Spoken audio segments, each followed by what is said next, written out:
Bienvenue sur Africa 24 dans cette nouvelle édition du QG Week-end au sommaire de l'actualité. Prolongation de l'état d'urgence au Mali, une décision prise à l'unanimité par l'Assemblée nationale. C'était ce vendredi 28 avril. Nous ne voulons plus de la politique politicienne, a déclaré la plateforme concertation de la jeunesse gabonaise. Elle dénonce les manœuvres politiques de certains membres de la classe politique dans le but de faire échouer le dialogue national. Et la Banque de développement des États de l'Afrique centrale entend mobiliser de nouvelles ressources pour appuyer la relance économique des pays membres.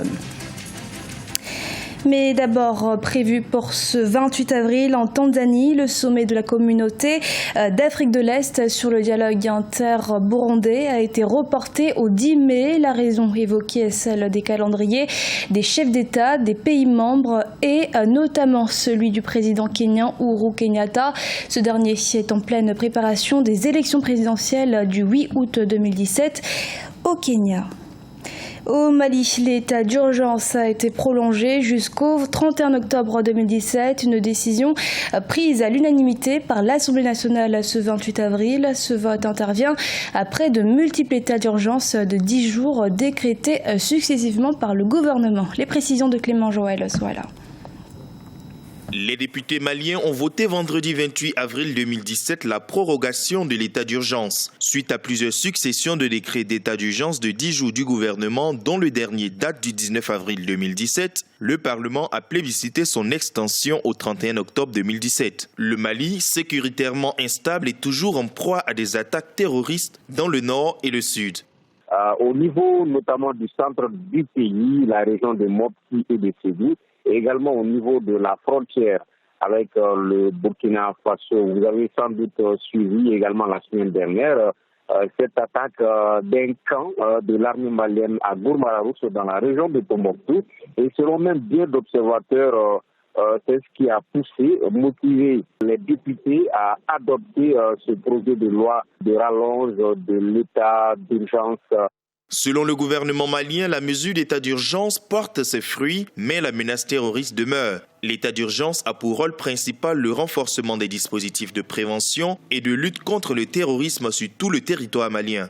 C'est tout simplement des mesures de police administrative qui vont permettre d'accélérer l'enquête, d'accélérer les procédures de réquisition, de réduire, d'anticiper justement ces attaques terroristes-là.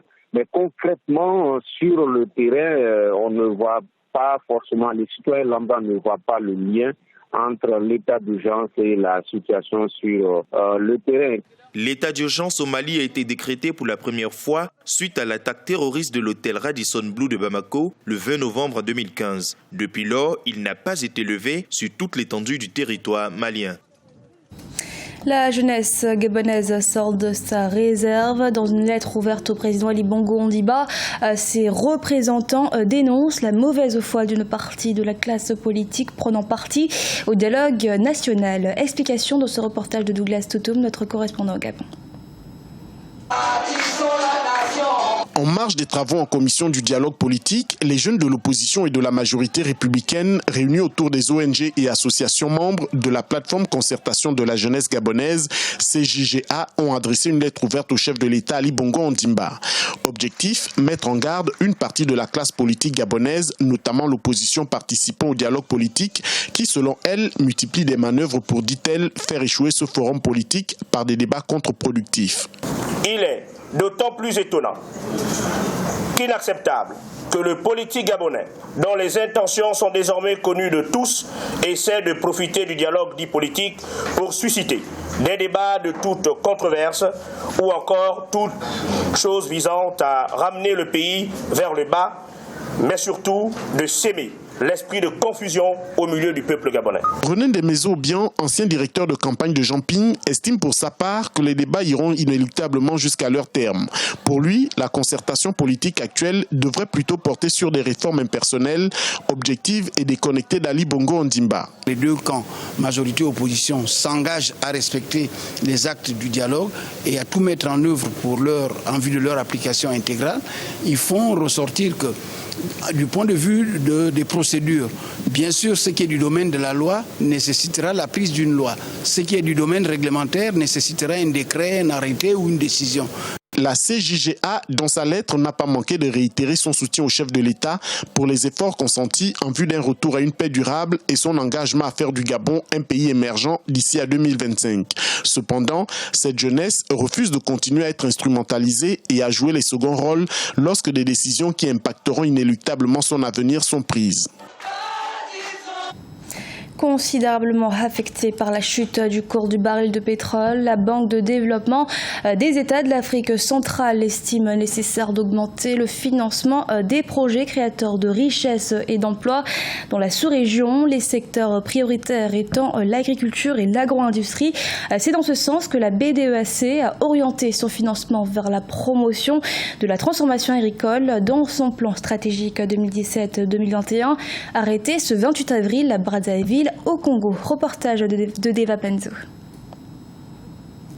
5 pays sur 6 sont producteurs de pétrole dans la zone CEMAC et n'ont pu échapper à la crise due à la dégringolade des coûts de l'or noir. La Banque de développement des États de l'Afrique centrale, BDEAC, veut repenser sa politique d'intervention en améliorant ses comptes courants afin de réduire l'importation des produits alimentaires et en finançant le développement de l'agro-industrie. En moyenne, chaque État dépense 500 milliards par an rien qu'en importation de produits alimentaires, alors que nous avons des terres fertiles. C'est pour cela que nous voulons promouvoir et financer vraiment la transformation de l'agriculture. Nous voulons parler de la pêche, la pisciculture, de l'élevage, de l'agroforestière, etc., etc. Ce sont des secteurs aussi qui sont à une intensité de main-d'œuvre. La BDEAC a également prévu dans son plan stratégique 2017-2021 de renforcer ses interventions au niveau des infrastructures de développement car selon elle, pour développer l'agro-industrie, il faut de l'électricité et des routes pour l'acheminement des marchandises vers les points de vente.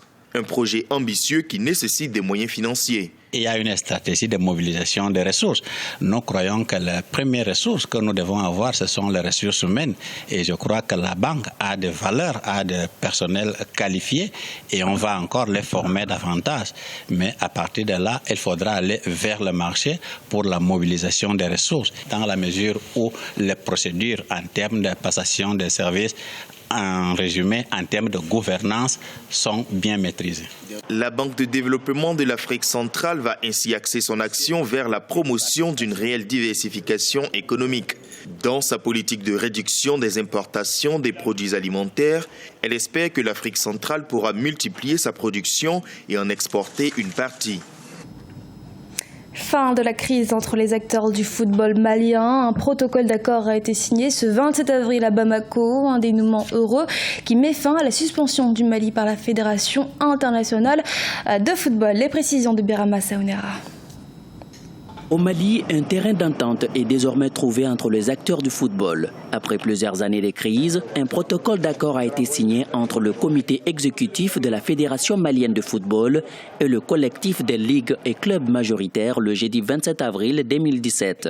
Les parties prenantes se sont mises d'accord sur l'essentiel afin de sauver cette discipline sportive. Les parties conviennent par le présent protocole d'accord la levée par le comité exécutif de la FEMAFOOT de toutes les sanctions liées à la crise, la suspension des actions de recours judiciaire tant au plan national qu'international, la tenue d'une assemblée générale au plus tard le 12 juin 2017 à l'effet de la mise en place d'un comité de normalisation sous la supervision de la FIFA. Le comité exécutif de la FEMAFOOT, dissous en mars 2017, est remis en place.